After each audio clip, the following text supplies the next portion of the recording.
What's up YouTube, Capital G here, checking out the rest of the Evil Eye archetype that has been revealed. These guys are coming out in Infinity Chasers. That's going to be April in the TCG, and you guys know that the entire archetype revolves around one incredibly powerful equip spell. Now, I have looked at all of these cards, and unfortunately, there is no other equip spell. There's one equip spell in this archetype so far. All of these cards, every single one of them revolve around the equip spell, so that's kind of nuts, but we got 9 cards to talk about. There's 12 in the archetype in total. I don't want to dawdle because, there's a lot of cards to talk about. Let's go ahead and start with Medusa, Watcher of the Evil Eye. She's a level 4 Dark Fiend monster, 1400 attack, 1600 defense. Her second effect is the hard once per turn. When this card is normal summon, you can target one Evil Eye card in your graveyard, except another copy of Medusa, add it to your hand. If this card is equipped with the Evil Eye of Selene, that's the equip that the entire archetype revolves around. Quick effect, you can target one monster in your opponent's graveyard,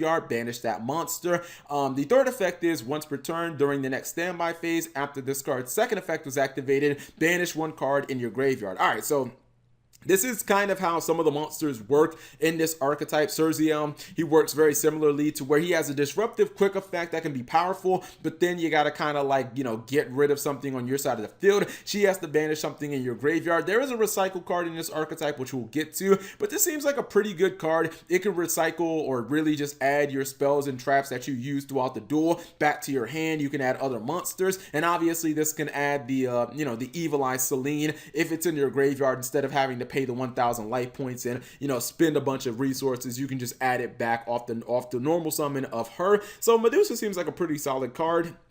Next up, we have her pet snake thing that I think actually started the curse of the Evil Eye, or at least spread it throughout the castle. This is Bajilias,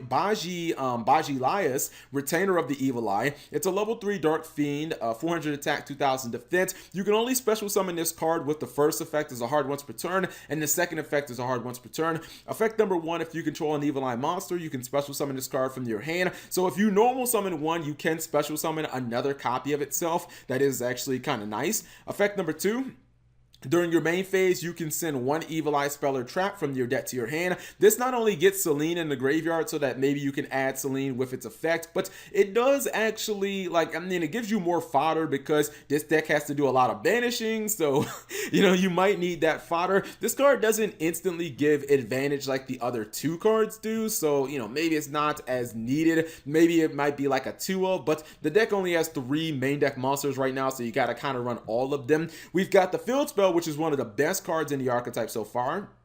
This is Pareidolia, Domain of the Evil Eye, and activating this card is a hard once per turn. The first effect says when this card is activated, you can add one Evil Eye monster from your deck to your hand, which is excellent. Who doesn't love Rhoda's built in the field spells? This gets you Cerziel, or it gets you Medusa, so that's obviously pretty good. Second effect, once per turn, while you control an Evil Eye of Selene in your spell and trap zone, when an Evil Eye monster you control is attacked during damage calculation, you can activate this effect. Damage you take from this battle also is inflicted to your opponent. Effect number 3, if this card in your field zone is destroyed by an effect, you can target one Evil Eye monster in your graveyard, add that monster to your hand. Okay, so the third effect that can be triggered by your Cerziel. You know how Cerziel can pop one of your opponent's special summon monsters, but then during the next standby phase, you gotta blow something up on your side of the field. You can blow up your field spell. You've already gotten the Rhoda out of it, so you've already gotten your 1-for-1. Then you can activate the effect, and then you can get one of your cards or one of your monsters from your graveyard to your hand. The second effect is not bad.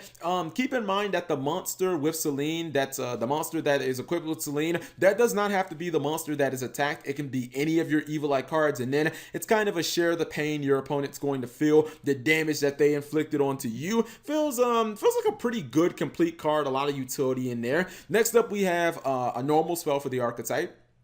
This is Forbidden Awakening of the Evil Eye. It's a hard once per turn. It says special summon one Evil Eye monster from your hand or graveyard. If Evil Eye of Selene is in your spell and trap zone, you can special summon one Evil Eye monster from your deck instead. Obviously, special summoning from the deck is way better than your hand. Special summoning from the graveyard can be pretty good, not as good as the deck usually, because the deck is like something new that you haven't used throughout the duel. But this card seems really good. The only real downside is it's a hard once per turn. If this card was wasn't a hard once per turn, it's like, man, run 3 copies of this. But it does seem like a card you kind of want to see very early. It just seems like a very solid card in general. Now, keep in mind that some of the Evil Eye monsters, like most of them don't get their effects when they are special summoned, but it's a way of putting more bodies on the board, and you gotta like that. Or getting more, getting cards from your graveyard, obviously recycling. We have Curse of the Evil Eye. Quick play spell, and this is their spell and trap removal. It's a hard once per turn. If you control an Evil Eye monster, you can target one spell/trap card your opponent controls, destroy that card. If Evil Eye of Selene is in your spell and trap zone, the card destroyed by this effect is banished instead of being sent to the graveyard. This one felt kind of underwhelming because basically it's just an MST that at best becomes Cosmic Cyclone without the life point cost, but you have to control an Evil Eye monster. So what if you don't have an Evil Eye monster? You can't even activate this card. And I don't know, I really thought that it was going to destroy 2 cards if you had Selene on the field. The fact that it just banishes is cool, but I want advantage, man. I want to be able to get rid of 2 cards on my opponent's side of the field. Banishing being a Cosmic Cyclone is cool, but I don't even know if this is worth running in 2019 just because you have to have a monster on field to activate an MST. Like, that doesn't feel very good. We have Watchful Eye, or Watchful Rule of the Evil Eye. This is a continuous spell card. This is their recycle card, and it just has a ton of utility built into it. It says it's a hard once per turn when it comes to activating the card. You can, or effect number 1, you can also banish 1 Evil Eye card from your graveyard to activate this card. If you do, draw 1 card. Effect number 2, once per turn when an Evil Eye monster equipped with the Evil Eye of Selene attacks during damage calculation, you can activate this effect. Banish that opponent's monster. I assume the monster you're attacking into.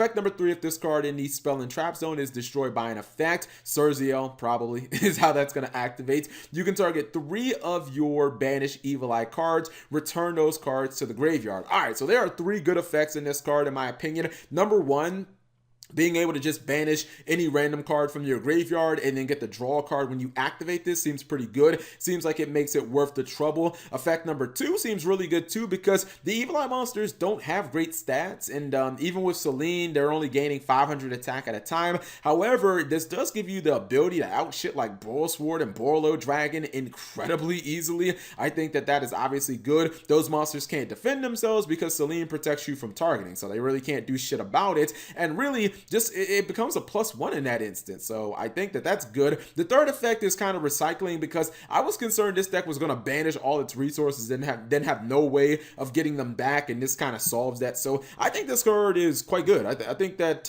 having that type of utility, 3 good utility effects seem pretty good. Next up, we have a normal trap. It's called Jealous Disruption of the Evil Eye. It's a hard once per turn, and it says if you control an Evil Eye monster, you can target 1 monster on the field, return that monster to the hand, so basically compulse evac device. If the Evil Eye of Selene is in your spell and trap zone, you can target 2 monsters with this card's effect. See, the MST doesn't let you get 2 cards, but the freaking evac does. I think this card's amazing. I mean, if you have a double evac built into your archetype, I feel like you can play defense fairly well. You wait for your opponent to, go for a link, then go for a potential another link summon. You bounce both of their cards, whatever they were going to use for the first link, and then obviously like the link monster itself. Like, I think that this is just incredibly good. This seems like a card that if you can figure out a way to juggle it, can just absolutely win you the game by itself. We've got a continuous trap card. This is Death Control of the Evil Eye, and it's a hard once per turn because everything in this archetype is very similar to Magical Musketeers. It says when your opponent special summons a monster in attack position, basically I guess any link monster, if you control an Evil Eye monster with higher attack than that monster, you can target that monster to activate this effect. Take control of that monster. If you control Evil Eye of Selene in your spell and trap zone, it is treated as an Evil Eye monster when that monster leaves the field. Destroy this card. I feel like this card's too situational. It basically is just kind of like a weird snatch steal where, I mean, I guess if your opponent summon, like if you know your opponent's trying to link climb, you can take one of their middle monsters and they'll never be able to get to the real big monsters. But I don't know, man. I feel like the double evac device is just way more reliable because it bounces monsters that aren't special summoned. It bounces monsters that are face down set on the field. It bounces 2 cards rather than taking 1 card. Just, I don't know, it feels like it's a better reliable disruptive card because it gets rid of 2 cards instead of 1. So I think it's just better in my opinion.